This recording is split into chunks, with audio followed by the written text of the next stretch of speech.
이슈 체크 코너로 이어가 보도록 하겠습니다. 시장 지수는 지지부진한 가운데 이번 주 들어서 정치 테마주 쪽으로 급등락이 나오고 있습니다. 아마 정치적인 불확실성은 앞으로도 계속될 것으로 보여지고요. 이런 가운데서 우리는 시장에서 어떠한 또 업종 테마를 보면 좋을지 전체적인 시장 상황 함께 짚고 가도록 하겠습니다. 오늘은 이데일리온의 김태훈 파트너 모시고 이야기 나눠보도록 하겠습니다. 안녕하십니까? 안녕하세요. 네, 지난 주말 사이에 이제 또 정치적인 불확실성이 하나 없어지고 네. 또 한 개가 얹었다. 네. 이렇게 좀 보면 될 것 같은데 보니까는 윤석열 대통령의 탄핵 수혜주 또 네. 좀 언급이 되고 있습니다. 네. 이 관련된 좀 사안들 어떻게 보고 계십니까? 지금 우리 증시에서 가장 큰 변화이자 또 불확실성은 윤석열의 탄핵일 겁니다. 이게 정치적으로는 국회에서 탄핵이 의결됐지만 아직 그 헌법재판소에서 마지막 처리가 남아 있는 상황이고요. 그때까지는 이런 불확실성이 계속될 가능성이 크고 그 사이에 미국이 트럼프 대통령이라는 트럼프 2기 정부가 1월 달에 들어섭니다. 그러면서 우리나라하고 미국하고 확실히 또 달라지는 그런 배경이 되는데요. 특히나 우리나라에서는 이 비상계엄이라는 것 때문에 우리나라에서 외국인 투자자들이 이런 불확실성을 피해서 많은 돈이 해외로 빠져나가고 있는데 비해서 미국에서는 트럼프 당선 11월 달 이후로 그 한 달 사이에 한 280조 원 정도가 외국인 투자자들이 미국 시장에 몰려들었습니다. 그러면서 미국 시장은 말 그대로 골디락스라고 해서 엄청난 주가 상승을 나타내고 있고 우리 증시는 지금 보시다시피 파란색을 나타내고 있습니다. 이 큰 차이를 보여주고 있는데요.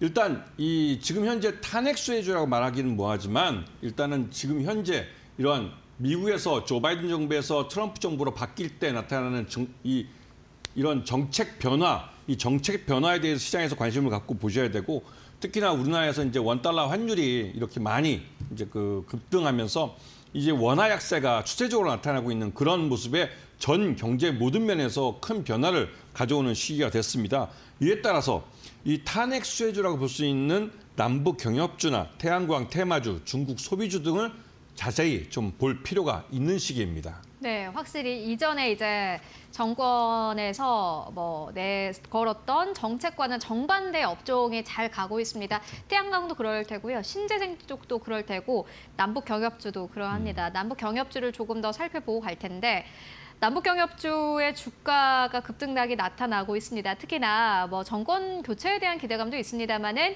트럼프 2기가 이제 내년에 들어서게 되면은 남북 경제 협력이 또 있을 수 있지 않을까 하는 기대감 그리고 사실 실질적으로 경제 협력이 없다고 하더라도 어쨌든 보면은 시장에서 늘 기대감을 가지고 있지 않습니까? 그렇죠. 어떻게 보십니까? 기본적으로 이 남북경협주는 한반도 평화를 전제로 하고 있습니다. 네. 그런데 아시다시피 트럼프는 이미 대선 기간 동안 여러 번 말을 해왔죠. 이 김정은과 직접 대화를 하겠다고 했고 이번에 트럼프 측근인 리처드 그레넬을 그 북한 담당 특사로 이제 임명을 했습니다. 이 말뜻은 북한에게 나와 대화를 하기 위해선 이 사람을 통해라고 지정을 해준 것이죠. 이런 메시지를 보면서 적극적으로 북한과 직접 대화를 지금 하려고 시도하고 있습니다. 이에 따라서 이렇게 하는 이유는 북한을 제2의 친미 국가로 만들고 중국을 대신해 저가 제품을 미국에다가 수출하는 그런 나라로 만들고 싶어 하는 것이죠. 이에 따라서 이 북한과 미국 간의 대화가 이루어지면 한반도 지정학적 리스크가 낮아집니다. 그에 따라서 예전에 포기되었던 중단되었던 개성공단이나 금강산 관광이 다시 재개될 가능성이 큰 것이죠.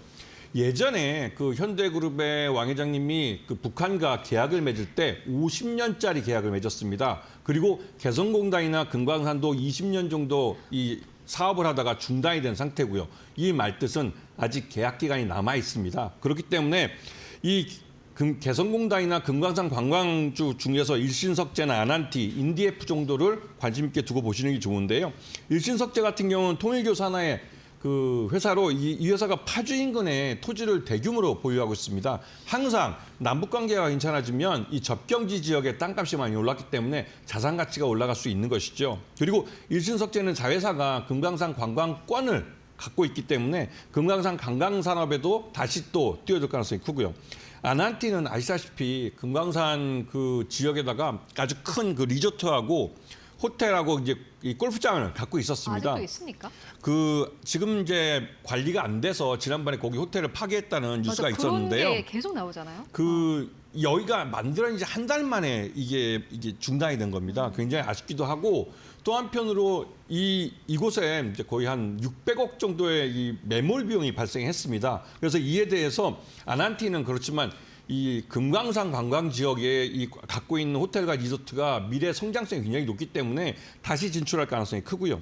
인디에프 같은 경우 여성복을 만드는 회사인데 이 회사도 개성공단에 입주해서 이제 공장을 가동한 경험이 있습니다. 그때 굉장히 실적도 좋았고 또 성장성도 굉장히 좋았었는데요. 그런 것을 봤을 때 인디에프가 다시 한번 개성공단이 가동이 된다면 진출할 가능성이 높은 그런 상황이죠. 알겠습니다. 사실 뭐 이게 상상이고 앞으로 만약에 경제 협력이 가능해진다면은 이런 것들이 가능해질 것이다라는 가정이긴 합니다만 어쨌든 간에 또 새로운 인물들이 이제 나타나게 되고 미국도 역시나 마찬가지로 트럼프 2기가 다시 출범을 하게 된다면은 어떤 변화가 생길지는 우리 상상 그 이상으로 또 어떤 변화가 생길 수도 있을 것 같습니다. 그렇기 때문에 경제 협력도는 계속해서 그 주가를 따라가 보시는 게 중요해 보이고요. 다만 뭐 무모한 베팅은 안 될 것 같다라는 네. 생각이 들고요. 근데 법적으로 계약 기간이 남아 있습니다. 이 부분은 북한도 개방을 해서 자신도 경제 발전하려면 자본주의 국가들과의 계약의 성실성을 갖고 이행을 해야 됩니다. 근데 거기 안에 있는 뭐 기계라든지 이런 거 다 바꿔야 되지 않을까요? 아, 물론 그렇죠. 그거는 10년 동안 지금 가동을 못했기 때문에 그죠. 대부분 다 개비를 해야 되고 여기에 대한 이 손해배상이나 피해배상은 아마도 있을 것으로 생각됩니다. 네, 알겠습니다. 그러면 이번에는 태양광 쪽을 좀 보고 가도록 하겠습니다.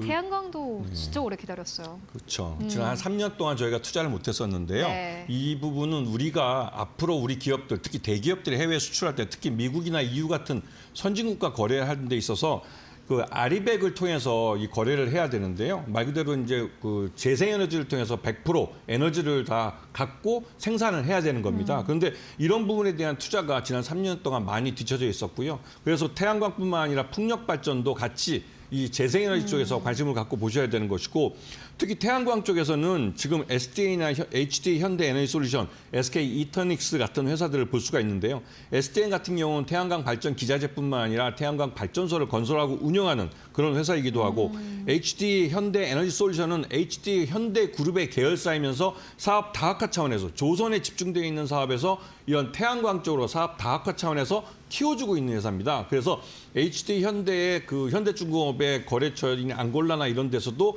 해외에 같이 진출하기도 했고요. SK 이터닉스는 말 그대로 SK 그룹 내에서 신재생에너지 이쪽에 가장 집중적으로 투자하고 있는 회사고 성장성이 있는 회사입니다. 그런 부분에 집중적으로 좀 봐주셔야 되고 이쪽 태양광 부분은 이 윤석열 탄핵 이후에 이 하든 안 하든 간에 계속 투자를 할 수밖에 없는 그런 시장이라는 것을 분명히 기억하고 계셔야 되는 겁니다. 네. 사실 태양광 관련해서 여러분들 최근에 나온 뉴스 보면은 그 플로우를 잘 따라가 보실 수 있을 것 같은데 최근에 미국 쪽에서 베트남이라든지 동남아에서 오는 태양광 제품들을 우리는 막겠다라고 발표를 했습니다. 이 제품들이 결국에는 중국에서 베트남 쪽으로 우회를 하면서 수출을 하기 때문인데 그렇다면은 그만큼의 포션을 다른 국가가 먹을 테고요. 한국이 아무래도 태양광 쪽으로 조금 더 뭐 수출이라든지 매출이 늘어나지 않겠느냐라는 기대감 나오고 있습니다. 정권 교체에 따라서 태양광 쪽도 봐야 되겠다라는 생각 들고요. 이어서 중국 쪽 만나보고 가도록 하겠습니다. 저는 어떻게 보면은 이제는 좀 중국 쪽에 좀 기대를 해볼 수 있지 않을까 하는 생각도 들어요. 네. 어떻게 보십니까? 이게 이제 트럼프 정권 때문에 그러는데요. 트럼프 2기가 들을 때 말 그대로 우리한테 보편 관세라는 걸 매기겠다고 말을 했습니다. 이거는 중국이나 우리나라 모두 똑같이 미국으로 그러니까 상품을 수입하는 모든 나라들은 나라 기업들에 대해서 보편 관세를 부과하겠다는 것이죠. 그런데 중요한 부분은 우리도 그렇고 중국도 그렇고 자유무역주의를 선호하고 있기 때문에 이렇게 관세를 매기면 수출이 많이 줄게 됩니다. 그런 면에서 중국 쪽에서 이런 그 자유무역주의를 지향하는 우리나라, 일본, 중국 등, 그러니까 일본 등을 통해서 중국 시장 쪽에 이런 기회를 만들어 주겠다는 것이고 이게 한한령 완화 쪽으로 얘기가 나오는 것이죠. 그렇기 때문에 여기에서 이제 화장품주나 엔터주, 게임주나 항공주, 여행주 등의 이 우리나라 30일 동안 무비자로 중국을 방문할 수 있는데요. 맞아요. 그런 면에서 중국이 이런 자유무역주의를 함께 하는 나라들에게 기회를 함께 하자고 손을 내미는 거라고 볼 수가 있는 것이죠. 네, 알겠습니다. 그런데 뭐 미국에서는 사실 Make America Great Again 네. 이렇게 얘기를 하는데 이렇게 관세 매기면 오히려 자국 내 산업이 더 경쟁력이 떨어지지 않을까 하는 생각도 들거든요. 그 인플레이션이 발생하죠. 조선업도 사실 지금까지 네. 그랬고 그런 업종이 워낙 많았는데 말씀처럼 또 중국 쪽을 기대해 보면 좋겠다라는 생각 들고요. 보시는 기업 있으실까요?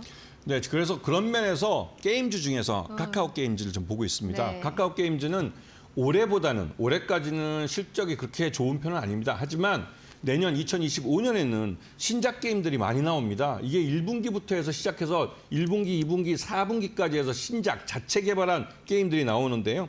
지금 보시게 되면 1분기에는 바랄리 서바이벌, 2분기에는 카디스 오더, 4분기에는 크로스 오디세이 같은 게임들이 나오게 되고요. 이런 게임에 대한 기대감이 있는 상황입니다. 그리고 가장 중요한 건 또 라이언 하트가 이 회사가 갖고 있는 그 유럽 법인의 그 자회사인데요. 이 법인이 2025년에 IPO를 할 가능성이 큽니다. 그러면 조 단위의 자금이 이 카카오 게임즈에 유입될 수 있고요. 그런 면에서 카카오 게임즈는 매수가 19,000원, 손절가 18,000원, 목표가는 3만 원 정도로 보시면서 내년 시장을 기대해 보시는 게 좋을 것 같습니다. 네. 뭐 게임 쪽에서도 플랫폼 쪽 카카오 게임즈에 대한 투자 의견 듣고 왔습니다. 내년 한 해를 봤을 때 카카오 게임즈 긍정적인 모멘텀 많다라는 부분까지 함께 짚고 왔습니다. 네, 지금까지 이데일리온의 김태훈 파트너와 함께 이야기 나눠봤습니다. 말씀 고맙습니다. 감사합니다.